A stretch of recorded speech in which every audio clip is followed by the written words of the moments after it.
प्रभु जी Radhe Radhe Radhe Radhe Radhe. Actually क्या है कि कलयुग केवल नाम आधारा, सुमरि सुमरि नर उतरहु पारा। ठीक है, तो एक्चुअली क्या है कि कलयुग में परमात्मा का नाम ही सर्वोपरि है। आप जिस स्थिति में हैं, आप कोई आपको राम का जाप दिया है तो राम राम जाप कीजिए, कोई आपको हर हर महादेव को दिया तो हर हर महादेव को जाप कीजिए, राधे राधे बोलिए। लेकिन परमात्मा एक है, उन्हीं के सब नाम है। ठीक है, जाकर नाम अकहुआ भाई ताका का रमेली गाई। ठीक है, तो हम एक भजन गाएंगे, भजन से फिर आगे। प्रेम प्रभु का बरसु रहा है, पीले अमृत प्यासे, सातों तीरथ तेरे अंदर बाहर किसे तलाशे, सातों तीरथ तेरे अंदर बाहर किसे तलाशे। कण कण में हरी, क्षण क्षण में हरी, मुस्कानों में असुअन में हरी, मन की आंखें तूने खोली तो ही दर्शन पाएगा, पता नहीं किस रूप में आकर नारायण मिल जाएगा, पता नहीं किस रूप में आकर नारायण मिल जाएगा।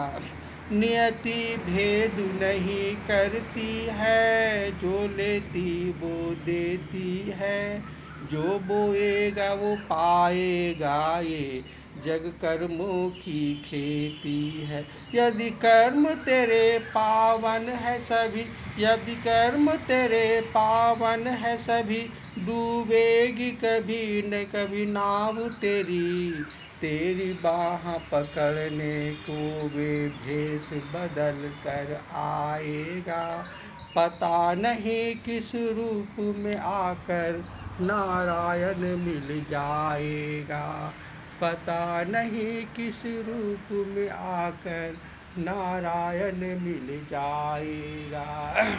नेकी व्यर्थ नहीं जाती है, हरि लेखा जोखा रखते हैं, औरों को फूल दिए जिसने भी, उसके भी हाथ महकते हैं, औरों को फूल दिए जिसने भी, उसके भी हाथ महकते हैं। कान लगा कर बातें सुन ले, सूखे हुए दरख्तों की, लेता है भगवान परीक्षा सबसे प्यारे भक्तों की, लेता है भगवान परीक्षा सबसे प्यारे भक्तों की। तो एक्चुअली क्या है, जब ये शरीर को जब आप अपना मानिएगा तो हमेशा सुख दुख, लाभ हानि, जीवन मरण, भय हमेशा बना रहेगा। और लेकिन जैसे ही आप आत्मा को, परमात्मा को आप अपना दोस्त मान लीजिएगा, अपना दोस्त मान लीजिएगा, तो भय मुक्त हो जाइएगा। और आप जानिएगा कि मनुष्य का जो मेन उद्देश्य है, परमात्मा का भक्ति करके जीवन मरण को चक्र छुड़ाना। कबीर जी की एक वाणी है, यह संसार हाट बनिएगा, सबको सौदा आया, काहू किन्हीं माल चौगनी, काहू मूल गमाया। तो एक्चुअली क्या है कि हम लोग को सब करना है। कहे कबीर कुछ उद्यम कीजिए, आप भी खाइए औरों को दीजिए। ठीक है, तो आपको बिजनेस भी करना है, सब कुछ करना है। ये सब करते हुए कोशिश करना है कि कम से कम 1 घंटा समय निकाला जाए, जिसमें परमात्मा का भक्ति हो, आत्मचिंतन हो, आप क्यों आए हैं, फिर क्यों चले जाइएगा। और जो व्यक्ति आत्मनिष्ठ हो जाता है, आत्मबोध को प्राप्त हो जाता है, तो उसका हर हाल में मस्ती रहता है, और वो हर में हरि का नज़र आने लगता है। जब हर में आपको हरि का नज़र आने लग जाएगा तो समझ जाइएगा कि हरि की विशेष कृपा हो गई है। अगर हर में हरि का नज़र नहीं आ रहा, कहीं आपको पुरुष नज़र आ रहा, कहीं आपको स्त्री नज़र आ रहा है, तो समझ जाइए कि अभी थोड़ा सा मंजिल दूर है। ठीक है, आपकी मंजिल क्या है?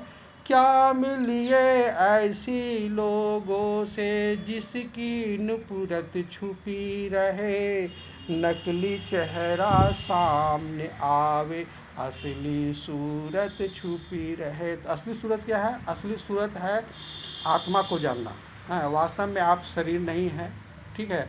शरीर का आदि है तो अंत पक्का है, ठीक है। और जो व्यक्ति शरीर के साथ दोस्ती किया है वो हमेशा अभावग्रस्त, भयग्रस्त, हमेशा डर बना हुआ रहेगा। लेकिन जो ही आप परमात्मा से दोस्ती कर लेते हैं, आत्मा से दोस्ती कर लेते हैं, ठीक है, तो आप हमेशा मस्त रहिएगा, हमेशा मस्त रहिएगा, ठीक है। तो हम चाहेंगे कि आप जितने भी संत हैं, प्रेमानंद, परमानंद गिरी, जगत गुरु कृपालु महाराज या किसी का भी, सबका सत्संग सुनते रहिए, उसका प्रवचन सुनते रहिए और जीवन का जो मेन उद्देश्य है उसका लाभ उठाना है। आए तो हरि भजन को कूटन लगे कपास। माया भी आपको भक्ति नहीं करने देगा, आपको सत्संग में नहीं जाने देगा, ठीक, क्योंकि परमात्मा का ही शक्ति है माया। माया महा ठगिनी हम जानी, तिरगुल फास लिए कर बोले, बोले मधुरी मानी, केशव के कलमा होए बैठे, शिव के भवन भवानी। तो लेकिन जैसे आप राम राम, राधा राधा राधा राधा राधा सुमरन कीजिएगा तो फिर माया जो है वो आपको डिस्टर्ब नहीं करेगा। इसका एक उदाहरण है, एक बिल्ली है, जब चूहा को पकड़ता है तो उसको जान मार देता है, ठीक है। और वही बिल्ली जब अपना बच्चा को पकड़ता है और एक स्थान से दूसरे स्थान ले जाता है, उसको एक खरोच भी नहीं आता है। तो माया को जब माँ मानिएगा तो वो परमात्मा के भक्ति में सहयोग होगा, परमात्मा के द्वार तक पहुँचा देगा, ठीक है। मन मेरा निर्मल भया जैसे गंगा नीर, पाछे पाछे हरि फिरे कहत कबीर कबीर। तो ठीक है प्रभु, हंसते रहिए, मुस्कुराते रहिए, प्रेम बांटते रहिए। राधे राधे राधे राधे राधे राधे राधे।